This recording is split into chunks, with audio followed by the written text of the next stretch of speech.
I went everywhere. Coming in, even I popped into a couple of stations before I hit Broken Hill. I was coming across from South Australia. I visited a lot of stations this time round. Last time when I was up in Broken Hill, we went and I did a bit of a tour around Menindee, so that was an insight and a bit of an eye-opening experience. But this time around I was out the back blocks of Wilcannia. I think I spent 2.5 hours trying to get back on dirt roads, dodging kangaroos and emus and goats and sheep. So that was got my heart going, particularly without a bull bar on my car. But I nearly got lost at one stage as well, so that's always fun. But I guess that's the exciting part. You don't know where you go, and some of the scenery and stuff out the back there was just stunning. Some little oases, I guess, in some certain areas that look a bit like a desert as well. And then another day I went down the Silver City Highway and visited a couple of stations there. And again, the landscape changes a little bit, which is what's good about, I guess, being a real journal is every place there's some beauty in where you go. And what was the purpose of it? Why were you here? You mentioned you'd been to Menindee before. Initially came up to head around Menindee again just to get a bit of an update. I didn't end up doing that this time around. Some things just fell through in the end. So what we tend to do then is while we're up at a certain place, we will go and visit as many farmers as we can a lot of the time, because sometimes we can't make it to Broken Hill all the time. And so there's lots. Just every place that you visit is a story in itself, or you might end up calling those people later on. So not only are we journalists for the Stock Journal, but we also are photographers and that sort of thing. So getting some pictures and some family pics and taking photos of livestock are also part of the job. That's got some people open their doors to us, which is always nice of people to let me come and have a look to see what they do. And every farmer is different, which is what makes this job so exciting. You're learning something new every day of what's happening in every different region. And can you tell us some particular people that you made connection with, or that told you how things are going for them? I headed out to Devon Station. They showed me around their place. They talked about some of the issues they had with kangaroos at the moment and how hard it was to keep on top of those. But their sheep all looked fantastic and the place looked great. I guess that you guys have had a little bit of rain lately, so there's a bit of green on the ground. So everything seems to be going okay for now. They've also got quite the menagerie of pets, which was quite cute. I love animals, so this job I'm very suited. This is why I love this job. Between puppies and baby goats and all those sorts of things, it was very touching. I think you met a goat there, didn't you? A pet goat, I should say. Yeah, Rosie, her name was. You'll be able to see her up on my Twitter. It was. It's hard not to get photos, even though obviously a lot of people have problems with goats. So, it's in some ways very cute, but in some ways, obviously, they're a pest in the region as well. So, at the moment, however, they're a very profitable pest, because at the moment, I think they're up to something like $4.50 a kilo or something, which is more than mutton in some places. So it's good that the farmers can make good from a bad situation. But after that, we went on to another lovely family at Grassmere Station, and Abby and Graham there and their kids. And so they showed me around their place, and it was also really good to see. They've had a bit of water there as well. They had cattle and sheep, so there was a little bit of a connection there with the cattle. They buy bulls from my family, so that was nice to see. My uncle's cattle in the paddock. So so their property is very lovely as well. They had a bit of quite a few waterways that run through their place, so it was nice and green in some areas as well.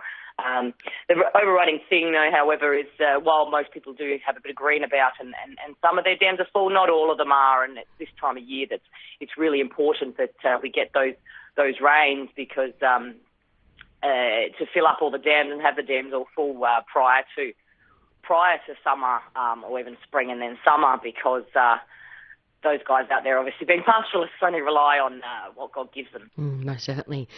Tell us, you mentioned there about your family and the land. You grew up on the land yourself, Alisha? Is that what prompted you to want to work for the Stock Journal? Off a farm from in the Riverland. We used to be part of a Senegatruda stud.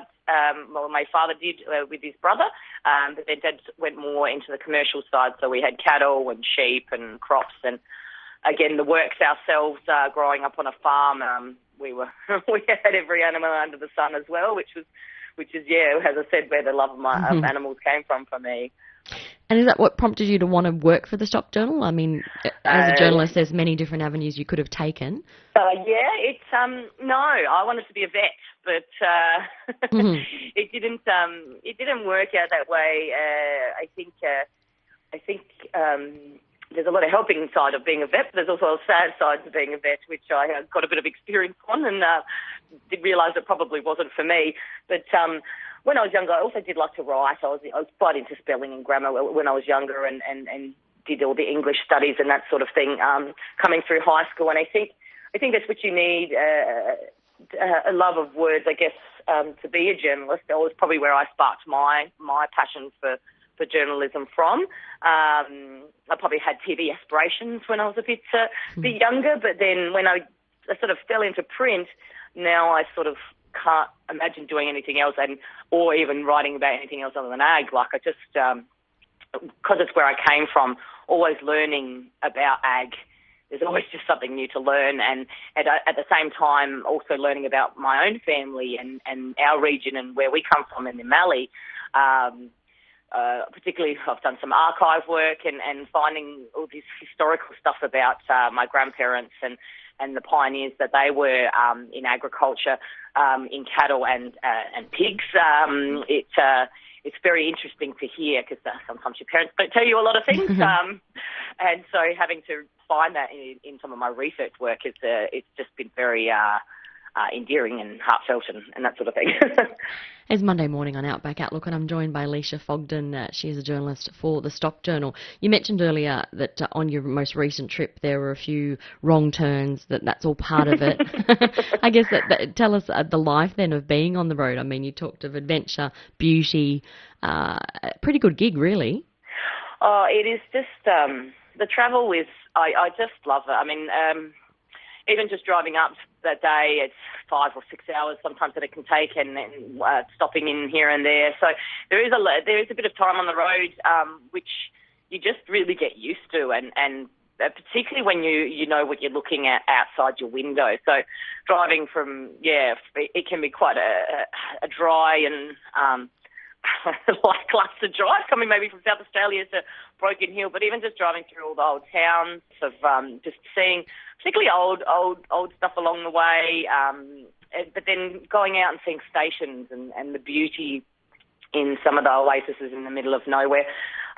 You can find, if you know what you're looking at, you can see a lot of beauty in places, or you could be driving through paddocks and be like, oh, that wheat crop looks good, or what looks good in this region.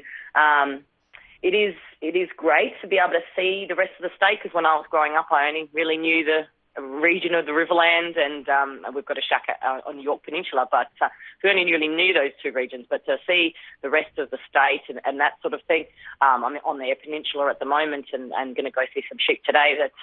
It's just nice to see the difference of how the state varies from the Eyre Peninsula in the north to the southeast and the greenery. Well, probably not so much at the moment, but how different it changes. And then just the people you meet as well.